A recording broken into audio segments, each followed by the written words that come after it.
All welcome to crazy ticket. ఈ మధ్యన hit and సినిమాలకు సీక్వెల్ తీస్తూ ఫస్ట్ పార్ట్ వాల్యూని చెడగొట్టేస్తున్నారు మేకర్స్. నిజం చెప్పాలంటే ఆ సినిమాలకు అసలు సీక్వెల్ అవసరం లేకపోయినా సరే ఏదో సీక్వెల్ ట్రెండ్ నడుస్తుంది కదా అని చెప్పి సీక్వెల్స్ తీసేస్తూ ఫస్ట్ పార్ట్కి ఏ మాత్రం న్యాయం చేయలేకపోతున్నారు. సో అలాంటి దారిలోకి వచ్చే సినిమా గీతాంజలి మళ్ళీ వచ్చింది. ఎందుకు వచ్చింది? నిజం చెప్పాలంటే ఈ సినిమాని నేను ఓటీటీలో చూశాను. చూసినప్పుడు కూడా సినిమా అసలు ఎందుకు తీశారు, ఫస్ట్ పార్ట్ అంత బాగుంటుంది కదా, మరి ఆ సినిమాకి ఎలాంటి స్టోరీని కంటిన్యూషన్గా ఎలా అనుకున్నారని చెప్పి చాలా ఫీల్ అయ్యాను. ముఖ్యంగా శ్రీనివాసరెడ్డి గారి క్యారెక్టర్కి అసలు ఏ మాత్రం పట్టించుకోలేదు ఈ సినిమాలో. మిగతా వాళ్ళని కూడా అండ్ లాస్ట్ ఎండింగ్ అయితే ది వరస్ట్ ఎండింగ్ ఆఫ్ 2024 అని చెప్తాను నేను. అసలు ఏ మాత్రం నాకు అర్థం కాలేదు ఆ ఎండింగ్ ఎందుకు ఇచ్చారు అలా. ఇంకా గీతాంజలి సినిమా ఆ గీతాంజలి రిలీజ్ అయ్యే టైంకి ఆ జోనర్స్ బాగా క్లిక్ అవుతున్నాయి. అంతేకాకుండా దాంట్లో బ్రహ్మానందం గారి ఎపిసోడ్ కూడా చాలా బాగుంటుంది. ఇవన్నీ కారణాలు ఉండడంతో ఆ సినిమా పెద్ద బ్లాక్ బస్టర్ అయింది. ఆ సినిమాకి సీక్వెల్ అంటే అట్లీస్ట్ గీతాంజలి అంత కాకపోయినా గీతాంజలిలో సతమైన నవ్విస్తే చాలు, కొంచెమైనా భయపెడితే చాలు అని అనుకున్నాను. అలా కాకుండా ఏదో అదే స్టోరీని కంటిన్యూషన్ చేసేస్తాం అన్నట్టుగా ఈ సినిమాని రాసేసారు అనుకుంటా. అసలు ఈ సినిమా ఎక్కడా కూడా గీతాంజలి వైబ్రేషన్స్ అయితే తీసుకురాలేకపోయింది. ముఖ్యంగా స్టార్టింగ్ టు ఎండింగ్ అసలు ఏంట్రా బాబు గీతాంజలి 2 అని ఎందుకు పెట్టారా బాబు అనిపించింది. ఎందుకంటే గీతాంజలి సినిమాలో ఉన్న ఎవ్రీ క్యారెక్టర్ని కూడా అంతగా ఏ మాత్రం బ్యాలెన్స్ చేయలేకపోయారు. ముఖ్యంగా హీరోయిన్ అంజలి గారి క్యారెక్టర్ని తీసుకోండి.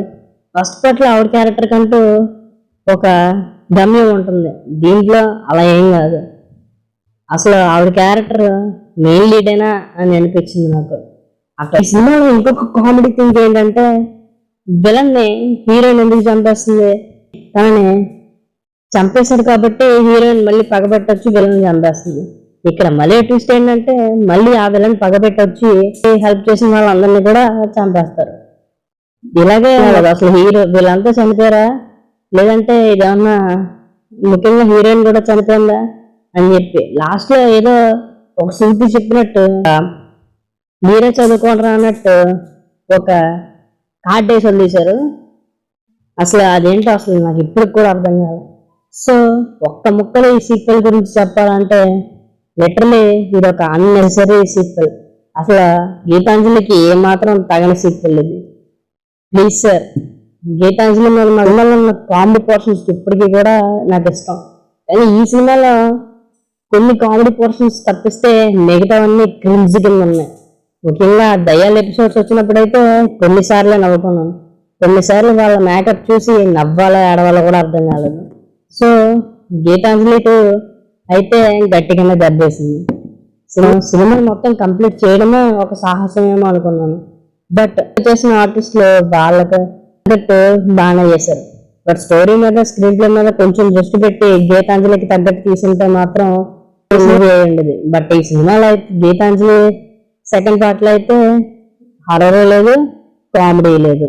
సో ఎవరైనా ఈ సినిమాని చూడకపోతే ఒకవేళ చూడాలనుకుంటే ఆహాలో ఉంది, వెళ్ళి చూసేయండి. చూసిన తర్వాత మళ్ళీ రికమెండ్ చేసామని నన్ను అడగద్దు. సో ఇది గైస్ వీడియో. ఒకవేళ మీకు నచ్చినట్టయితే కింద కామెంట్ చేసి ఒక్కొక్క లైక్ చేసి మా ఛానల్ సబ్స్క్రైబ్ చేసుకోండి. అలాగే పక్కన ఉన్న బెల్ ఐకాన్ ప్రెస్ చేయండి. Thanks for the watching.